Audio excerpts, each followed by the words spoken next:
اسی طرح دیکھیں یہ انہوں نے بتایا کہ نیئر ڈیتھ ایکسپیرئنس جنہیں ہوتا ہے ان لوگوں کو نا روشنی سی نظر آتی ہے، ایک ٹنل بہت لمبی سرنگ سی نظر آتی ہے اور اس میں بڑی سپیڈ سے جا رہے ہیں، پھر آگے لائٹ ہوتی ہے، پھر کوئی مسکرا کے انہیں مل رہا ہے، یعنی اس طرح کی عجیب و غریب انہوں نے باتیں اٹھ کے کی کہ ہمیں یہ دکھائی دیا، ہمیں یہ نظر آیا۔ تو اس کو دیکھ کے سائنٹسٹ یہ کہتے ہیں کہ دیکھیں جب انسان مر جاتا ہے تو 1 گھنٹے تک برین اس کا زندہ رہتا ہے، تو برین جیسے خواب کریٹ کر سکتا ہے اسی طرح یہ سینز بھی کریٹ کر سکتا ہے، لیکن حیران کن بات یہ کہ سب کو ہی سیم سینز، ملتے جلتے سینز جو ہے نا وہ نظر آتے ہیں۔ تو آئی تھنک یہ بھی بڑی انٹرسٹنگ چیز ہے کہ واقعی کچھ تو ہے۔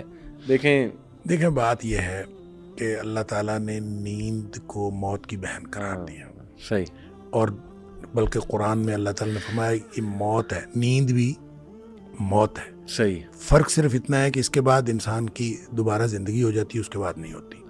اور ہمیں جو دعائیں وغیرہ سکھائی گئی ہیں سوتے وقت کی، ان کے ساتھ ان کے اندر بھی یہی کچھ ہے، صحیح، کہ اللہم بسمک اموت و احیا، صحیح، بسمک ربی وضعت جنبی فبک ارفعہ ان امسکت نفسی فرحمہ وان ارسلتہا فاحفظھا بما تحفظ به بعدک السؤال، بالکل، کہ اللہ میں تیرے نام پر مر رہا ہوں، صحیح، یعنی مرنے کے لیے تیار، سبحان اللہ، اب میں تیرے نام پر زندہ رہوں، زندہ اٹھوں گا، صحیح، اگر تو مجھے دوبارہ نہ اٹھائے، اس کو روک لے، مطلب روح تو نکل گئی ہے، صحیح، صحیح، اگر تو اس کو روک لے تو پھر اس کے اوپر رحم کرنا، صحیح، اور اگر تو اس کو واپس کر دے صحیح، تو پھر اس کے اوپر اسی طرح سے فضل کرنا جس طرح تو کرتا ہے سبحان اللہ، اپنے نیک بندوں کے اوپر۔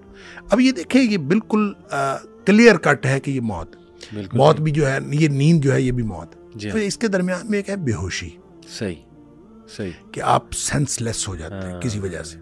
اچھا، نیند کے خواب تو ہم سب نے ایکسپیرینس کیے ہیں، یہ بے ہوشی والے خواب کبھی ایکسپیرینس نہیں ہوتا عام طور پر۔ مجھے ایک دفعہ یہ ایکسپیرینس ہوا خود، اچھا، کہ مجھے ایکسیڈنٹ ہوا تو پاؤں میں چوٹ لگی، صحیح، اور کوئی ایسا مطلب زخم آیا کہ بہت ایک خون کا فوارہ تھا، بالکل پھوٹ رہا تھا۔ اچھا، اچھا، خیر میں وہاں یہ جو ڈیوائیڈر ہے سڑک کا اس کے اوپر بیٹھ گیا، تو وہ بیٹھنے کی وجہ سے ٹانگ چونکہ نیچے تھی نا تو خون اور زیادہ نکلا۔ اچھا، اس دوران مجھے یہ یاد ہے کہ میں ڈیوائیڈر کے اوپر بیٹھا، اور اس کے بعد مجھے کچھ نہیں یاد۔ اچھا، اس کے بعد کیا یاد ہے وہ میں بتاتا ہوں آپ کو۔ وہ ایک بڑی خوش کن اور خوشگوار، اچھا، ایسی شاندار، میں جیسے ہواؤں میں اڑ رہا ہوں، اور بالکل اس طرح کا، مطلب آپ پہلے جب میں بیٹھا تھا تو ایکسیڈنٹ کے بعد آپ کو پریشانی، سڑک پہ پڑے ہوں آپ تو کتنی پریشانی ہوتی ہے۔ پھر جو ہی مجھے ہوش آیا ہے تو میں سڑک پہ لیٹا ہوا تھا اور ارد گرد لوگ تھے، اور وہی پریشانی پھر شروع ہو گئی۔ اچھا، اس کے درمیان میں بڑا ہی پرسکون وقت ہے۔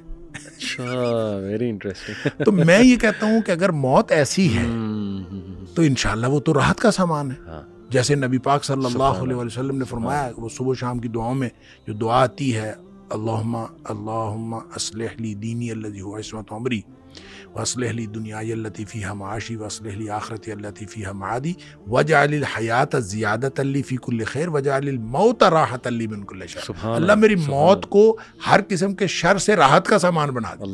تو اس کا مطلب ہے موت، جب مومن کی موت آتی ہے نا تو وہ تو خوش کن ہے، صحیح، اور ایک بڑے خوشگوار تجربہ ہے۔ اور اس کے بعد بلکہ وہ جو حدیث کے اندر آتا ہے کہ مومن کو تو موت سے پہلے اس کے کان میں خبر دی جاتی ہے۔ اچھا، موت کا فرشتہ آ کے کان میں کہتا ہے، اے پاکیزہ روح، صحیح، نکلو۔ صحیح، اب اس کو کہا جا رہا ہے نکلو، صحیح، ابھی وہ نکلی نہیں ہے، صحیح، ٹھیک ہے، نکلنے سے پہلے پیغام آیا، اس کو کہا جا رہا ہے نکلو الی مغفرۃ من اللہ و رضوان، صحیح، اللہ کی مغفرت اور اللہ کی خوشنودی تیرا انتظار کر رہی۔ واہ، اب آپ اندازہ کریں کہ جس کو دنیا میں پڑے ہوئے یہ خبر ملے کیا بات کہ اللہ کی خوشنودی اور اللہ کی مغفرت میرا انتظار کر رہی ہے، جی، تو اب اس کا مطلب یہ ہے کہ وہ تو فوراً نکلے گا، اللہ بھاگے گا، بالکل۔ تو یہی فرمایا کہ اس کی پھر روح یوں نکلتی ہے، فتخرج تسیل، یوں بہاؤ کی صورت میں فوراً بہتے ہوئے نکلتی ہے، کما تخرج القطرۃ من فی السقا، جس طرح سے مشک پانی کی بھری ہوئی ہو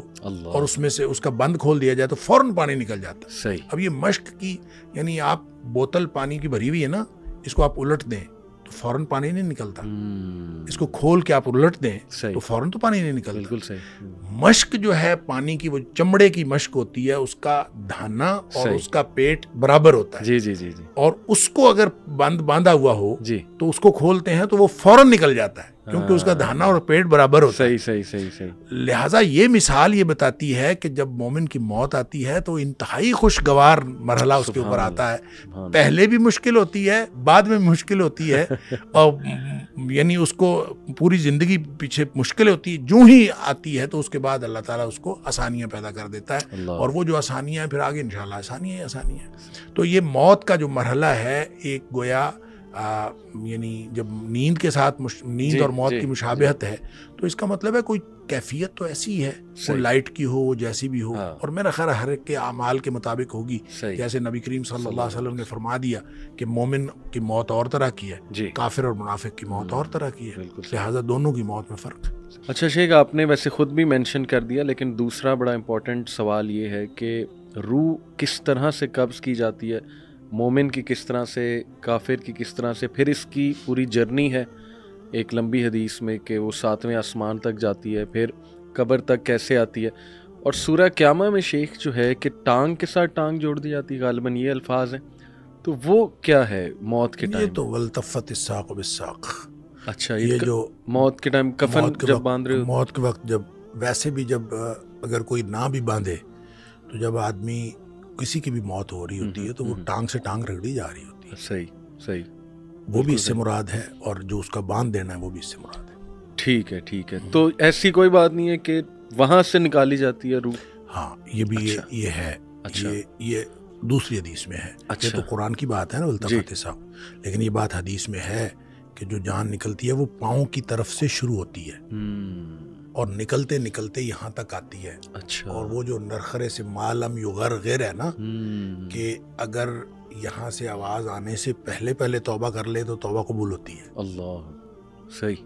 اور یہ یہاں سے جو آواز آنی ہے وہ اس وقت آنی ہے جو باقی جسم سے جان نکل جانی ہے، بالکل آخری مرحلہ ہے. صحیح. یہاں سے بالکل ختم. سبحان اللہ سبحان اللہ. تو پھر مومن کی کیسے کیپچر ہوتی ہے، اور جو ہے منافق یا کافر جو ہے اس کی کیسے؟ اچھا جی، اس کے بارے میں تو ایک حدیث ہے، نبی کریم صلی اللہ علیہ وسلم نے فرمایا، اور لمبی حدیث ہے، برا بن عازب رضی اللہ تعالیٰ اس کے راوی ہیں، کہ نبی کریم صلی اللہ علیہ وسلم کسی جنازے میں تھے اور قبر کی تیاری میں بھی دیر تھی، تو جیسے سب انتظار میں بیٹھ جاتے ہیں تو نبی پاک صلی اللہ علیہ وسلم نیچے بیٹھ گئے. آپ کے ہاتھ میں ایک چھڑی تھی. صحیح. اور آپ زمین میں جیسے آدمی کچھ سوچ رہا ہوتا ہے تو ساتھ ساتھ ایسے.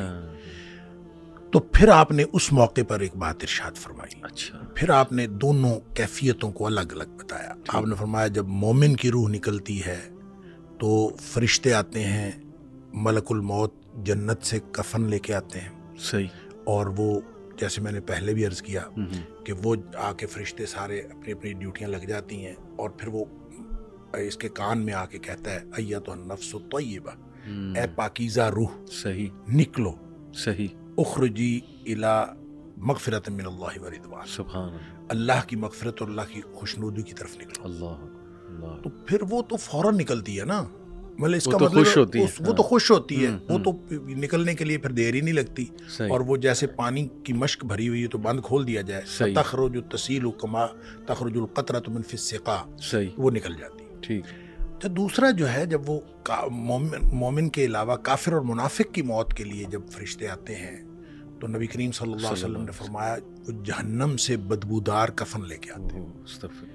اب اس طرح ڈیوٹیاں لگ جاتی ہیں، سب بیٹھ جاتے ہیں، تو وہ جو ملک الموت ہے وہ اس کے کان میں آ کے کہتا ہے ایتھا النفس الخبیثہ، اے ناپاک روح، نکلو، اخرجی، باہر نکلو، الی سخط من اللہ وغضب، اللہ کی ناراضگی اور اللہ کے غضب کی طرف نکلو. اللہ کی ناراضگی اور اللہ کا غضب تیرا انتظار کر رہا ہے. آپ اندازہ کریں جس کو یہ کہا جائے اور ادھر دنیا میں پڑے ہوئے اس کو یہ خبر مل جائے کہ اللہ کی ناراضگی اور اللہ کا غصہ میرا انتظار کر رہا ہے، تو وہ کیوں نکلے گی؟ جی ہاں. پھر نبی پاک صلی اللہ علیہ وسلم فرمایا فتفرق فی جسدہ، وہ پھر جسم کے اندر چھپتی پھرتی ہے. کبھی ادھر جاتی کبھی ادھر. اس کا مطلب ہے ایک اینٹی ہے نا, بالکل روح ایک چیز ہے, اس کی بھی ایک پوری سمجھ ہے. ہاں جی, وہ بھاگتی پھرتی ہے. فتفرق فی جسدی, جسم کے اندر بھاگتی پھرتی ہے, باہر نہیں نکلتی.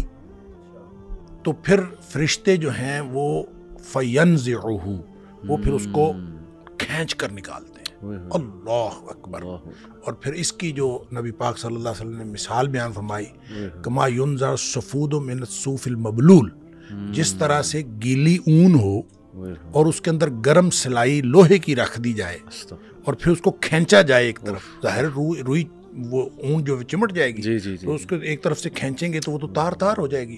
فرمایا اس طرح فرشتے جو ہے اس کی جان نکالتے ہیں. قرآن کہتا ہے وَالنَّازِعَاتِ غَرْقًا, ڈوب کر کھینچ لینے والے فرشتوں کی قسم, سبحان اللہ. وَالنَّاشِطَاتِ نَشْطًا, اور بند کھول دینے والے فرشتوں کی قسم. یعنی بالکل ایسے جیسے بند کھل جاتا ہے, یہ مومن کی موت ہے, اور پھر اس کو اندر سے کھینچ کر نکالتے ہیں, یہ کافر اور منافق کی موت ہے. پھر آگے بھی تفصیل نبی کریم صلی اللہ علیہ وسلم بھائی, وہ جو آپ بتا رہے تھے 7ویں آسمان تک جاتی ہے, تو یہ 7ویں آسمان تک جاتی ہے. وہ تو جو علیین میں جا کے اللہ تعالیٰ کی طرف سے ہو کے اور پھر اس کو علیین میں مقام مل جاتا ہے, اچھا, اور اس کو لکھ دیا جاتا ہے علیین یا مقام ہے یا رجسٹر ہے, اس کے اندر وہ شامل ہو جاتی ہے, پھر وہ واپس آتی ہے.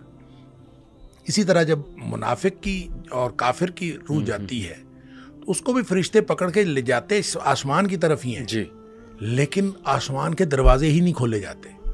اچھا, اس حدیث میں یہ بھی تفصیل ہے کہ ظاہر ہے جب مومن کی موت جنت کے خوشبودار کفن میں ڈالی جاتی ہے تو ہر طرف خوشبو پھیل جاتی ہے. صحیح. اور وہ فرشتہ جب لے کے جا رہا ہوتا ہے اس کی روح کو, سب پوچھتے ہیں کس کی روح ہے, کیونکہ خوشبو پھیلی ہوئی ہوتی ہے. صحیح. اور ہر شخص اس کے لیے جو ہے نا وہ دعائیں کر رہا ہوتا ہے, اور ہر شخص خوشی اور مبارکباد کی صدائیں آ رہی ہوتی ہیں.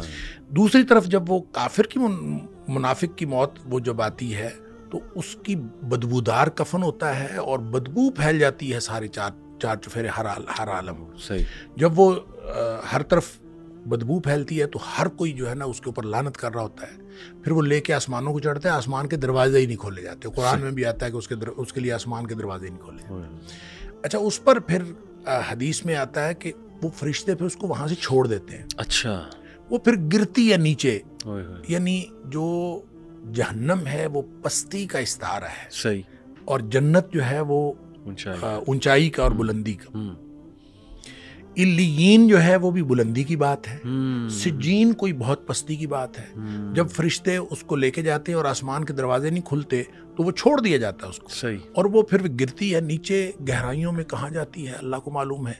اور لیکن اس کو قرآن نے بھی کہا سجین. صحیح. اور نبی کریم صلی اللہ علیہ وسلم فرمایا وہ سجین میں چلی جاتی ہے, یعنی سجین میں اس کا اندراج ہو جاتا ہے کہ یہ سجین میں. ٹھیک ہے. اس کے بعد اس کو کچھ دیر کے لیے واپس لایا جاتا ہے, اور پھر وہ قبر کے اندر تدفین جب ہوتی ہے تو پھر اس کے بعد وہ جو سوالات ہیں جو قبر والے ہیں, پھر اس کے بعد قبر کے اندر مومن کی جو کے لیے تو ہر طرف کھل جاتی ہے قبر, تا حد نگاہ کھول دی جاتی ہے. اور جیسے نبی کریم صلی اللہ علیہ وسلم فرمایا کہ قبر جو ہے یا تو یہ جنت کے باغیچوں میں سے ایک باغیچہ ہے, اور حفرت من حفر النار, یا پھر جہنم کے گڑھوں میں سے ایک گڑھا ہے. تو وہ پھر جس کے لیے مومن کے لیے وہ جنت کا باغیچہ بن جاتا ہے, اور اس کے لیے, اور پھر وہ اس وقت تک سویا رہتا ہے جس وقت تک آخرت قائم نہیں ہو جاتی.